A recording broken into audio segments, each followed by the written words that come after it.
You've been living a lie. Every morning you wake up and put on the mask of who you think you should be. You practice your smile in the mirror, rehearse conversations that haven't happened yet, calculate the perfect response to questions nobody has asked. You've turned yourself into a walking performance piece, desperate for applause from an audience that isn't even watching, and you wonder why you feel so empty, why connection slips through your fingers like water, why the harder you try to be magnetic, the more people seem to drift away from you. The truth is brutal and liberating. Every technique you've learned about charisma, every confidence hack you've memorized, every moment you spent trying to optimize your personality, it's all been moving you in the wrong direction. You've been trying to build magnetism like you're constructing a building, adding piece by piece, layer by layer. When magnetism isn't something you create, it's something you reveal. It's something you've been covering up with your endless attempts to be impressive. You think presence is about what you add to yourself, but it's actually about what you subtract. Every time you try to be charming, you move further from charm. Every time you attempt to be interesting, you become more boring. Every time you perform confidence, you broadcast insecurity. The magnetic people you admire, the ones who seem to effortlessly command attention without asking for it, they're not doing more than you. They're doing infinitely less. They've discovered the secret that will change everything for you. The most powerful presence emerges, not from trying to be someone, but from finally stopping the exhausting project of trying to be anyone at all. Look at yourself right now. Really look. How many hours have you spent today monitoring yourself, adjusting your posture when you remembered you were slouching, modulating your voice when you caught it sounding uncertain, editing your words before they left your mouth, crafting responses designed to create a specific impression rather than express a genuine thought? You've become a full-time employee of your own image management company, and the job is killing you. This constant self-surveillance isn't making you more attractive, it's making you invisible. When you're always watching yourself, you can't be present with others. When you're constantly calculating your next move, you miss the actual moment. When you're performing confidence, you're not being confident. You're being an actor playing the role of a confident person, and everyone can sense the difference between the real thing and the imitation. The exhaustion you feel isn't from living too intensely, it's from not living at all. You've replaced authentic existence with elaborate performance, and performance is the enemy of presence. Every ounce of energy you spend trying to control how others see you is energy stolen from actually being someone worth seeing. Every moment you spend crafting the perfect version of yourself is a moment you're not spending being yourself. People are tired of perfect people. They're bored by flawless presentations. They're repelled by calculated charm because it feels like manipulation, and it is manipulation. You're trying to manipulate people into liking a version of you that doesn't even exist. No wonder you feel disconnected. No wonder relationships feel hollow. You're not connecting with people, you're connecting them with your performance, and performances always end. The ancient Stoics understood something that we've forgotten in our age of personal branding and social media optimization. Marcus Aurelius wrote about being rather than seeming, about the futility of living for the opinions of others, who are themselves living for the opinions of others. But we've twisted his wisdom into another performance technique, another way to seem wise rather than be wise. True magnetism isn't about being good at being someone else. It's about being excellent at being yourself. But here's what no one tells you. Being yourself isn't a skill you learn. It's a prison you escape. You don't need to become more authentic. You need to become less artificial. You don't need to add genuineness to your personality. You need to subtract the fakeness that's been suffocating it. The magnetic person isn't performing authenticity. They've simply stopped performing altogether. They've given up the exhausting task of being impressive and discovered the effortless power of being real. They've realized that the game of trying to be liked by everyone is a game where everyone loses, including the people who like you for reasons that have nothing to do with who you actually are. When you finally understand this, when you really grasp that your attempts to be magnetic have been making you repulsive, something inside you breaks, and that breaking is the beginning of everything. Because you can't build authentic presence on top of artificial foundations. You have to let the fake structure collapse completely before the real thing can emerge from underneath. There's a particular quality that magnetic people possess, something you've probably noticed but never named. They're comfortable with emptiness. While you're desperately filling every silence with words, every pause with nervous energy, every moment of potential awkwardness with frantic activity, they're sitting calmly in the void. They're not afraid of the spaces between thoughts, the gaps between words, the moments when nothing is happening. This isn't a technique they learned. It's a fear they lost. They lost the fear of being boring, the terror of awkward silence, the panic of not knowing what to say next. And in losing these fears, they discovered something remarkable. Emptiness isn't empty. Silence isn't silent. The spaces between your thoughts aren't vacant. They're full of potential, full of presence, full of the very magnetism you've been chasing through all your performances. You fill silence because you're afraid of what might be revealed in the quiet. You're afraid that without your constant commentary, your endless entertainment value, your perpetual performance, people will see that there's nothing there. But this fear is backwards. The silence doesn't reveal your emptiness. It reveals your fullness. The quiet doesn't expose your lack of substance. It allows your actual substance to emerge. Think about the most magnetic person you know.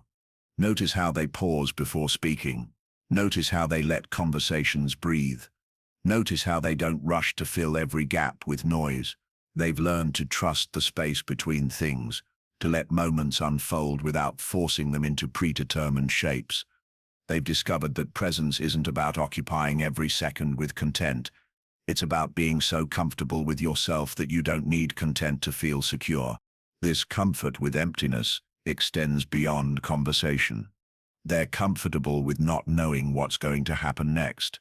They're at peace with uncertainty, with ambiguity, with the unknown parts of themselves and others. While you're frantically trying to control and predict and manage every interaction, they're surfing the unpredictability of human connection. They've realized that magnetism doesn't come from having all the answers. It comes from being genuinely curious about the questions. The void you're afraid of isn't an absence of something important. It's the presence of everything you've been too busy to notice. When you finally stop running from emptiness, when you finally sit still in the silence, you'll discover that the magnetic force you've been seeking has been there all along, waiting patiently beneath all your noise. You have a narrator in your head, and it's destroying your life. Right now, as you read these words, there's a voice commenting on them, judging them, relating them to your personal experience, planning what you'll think about next. This voice never stops. It's always talking, always analyzing, always positioning you as the observer of your own existence rather than the participant. This internal commentator is the death of presence.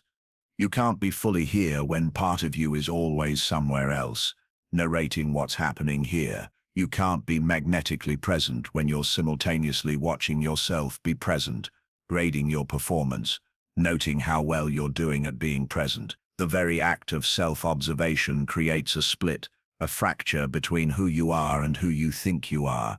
And that fracture is what people sense when they feel like they're not really connecting with you. The magnetic person has killed this narrator, not through violence or suppression, but through simple disinterest. They've stopped finding their own thoughts fascinating. They've stopped believing that their mental commentary is important or necessary or true. They've realized that the voice in their head is not them, it's just noise, and noise that prevents them from hearing the actual music of existence. When you finally silence this internal critic, when you stop being fascinated by your own mental processes, something extraordinary happens. You become available to the present moment in a way you've never been before. You become available to other people in a way that feels like magic to them, because so few people are ever really available. Most people are always partially absent, always somewhere else in their heads, always performing for their internal audience. This is why children are naturally magnetic before society teaches them to be self-conscious. They haven't yet developed the internal narrator that separates them from their experience. They don't watch themselves being happy. They just are happy. They don't observe themselves being curious. They just explore. They don't perform being present. They simply exist in the moment. And that pure existence is magnetically attractive to anyone who remembers what it feels like to be fully alive. The death of your inner narrator isn't a loss. It's a homecoming. You're not losing an important part of yourself. You're losing the thing that's been keeping you from yourself. You're not becoming less intelligent or less self-aware. You're becoming more directly aware, more immediately present, more magnetically real. Here's what nobody wants to admit. You're attractive exactly as you are, flaws and all, not despite your imperfections, but because of them. Your shadows, your contradictions, your messy humanity.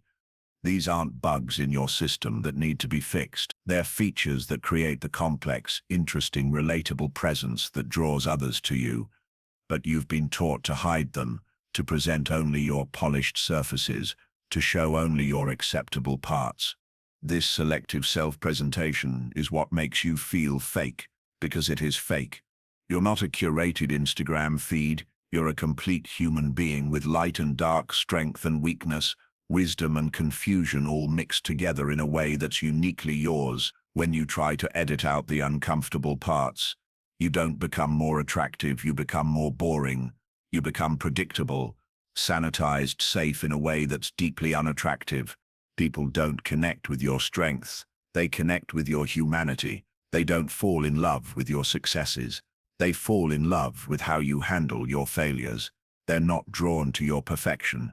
They're drawn to your reality. But you've been so afraid of being rejected for who you really are that you've prevented anyone from ever meeting who you really are. The magnetic field you create when you accept your contradictions is unlike anything artificial charm can produce. It's the difference between a polished mirror and a natural landscape. The mirror shows only what you want to see. The landscape shows everything, and that everything is beautiful in its completeness, its authenticity, its refusal to be anything other than what it is. Your flaws don't make you less lovable. They make you relatable. Your struggles don't make you less attractive. They make you human. Your imperfections don't diminish your magnetism. They create it, because when you're comfortable with your whole self, others feel permission to be comfortable with their whole selves around you, and that mutual comfort creates a connection that goes deeper than any superficial attraction. Stop trying to be the perfect version of yourself. Start being the real version of yourself.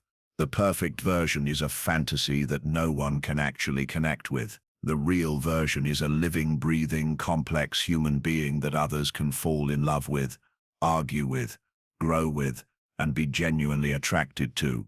Your body carries wisdom that your overthinking mind has forgotten.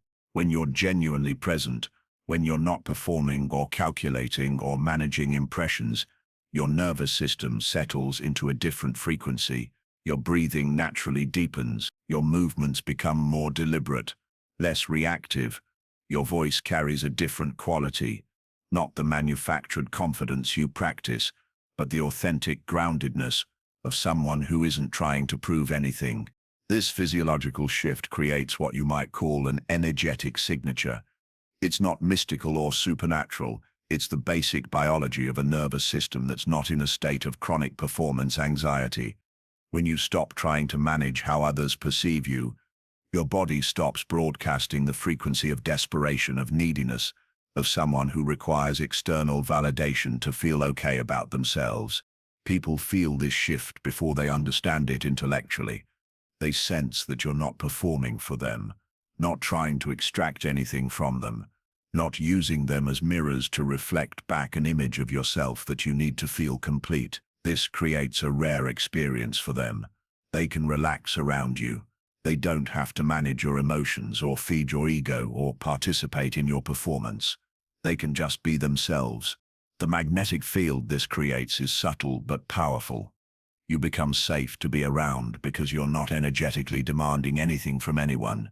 You're not a black hole of need, trying to suck validation from every interaction. You're not a performer, requiring an audience. You're just a human being existing in your own space, comfortable with your own energy, and that comfort is contagious. This isn't about suppressing your emotions or becoming emotionally flat. It's about your emotions becoming authentic responses to real situations rather than reactions to imagined judgments from others. When your emotional life is guided by internal truth rather than external approval, everything about your presence changes. You become magnetic, not because you're trying to attract people, but because you've finally stopped repelling them with your need for their approval. Magnetic presence isn't about being interesting to everyone. It's about being completely present with the people and moments you choose to engage with. You've been scattering your attention like seeds in barren soil, hoping that if you spread yourself thin enough, something somewhere will grow. But magnetism doesn't work through quantity. It works through intensity. It works through depth.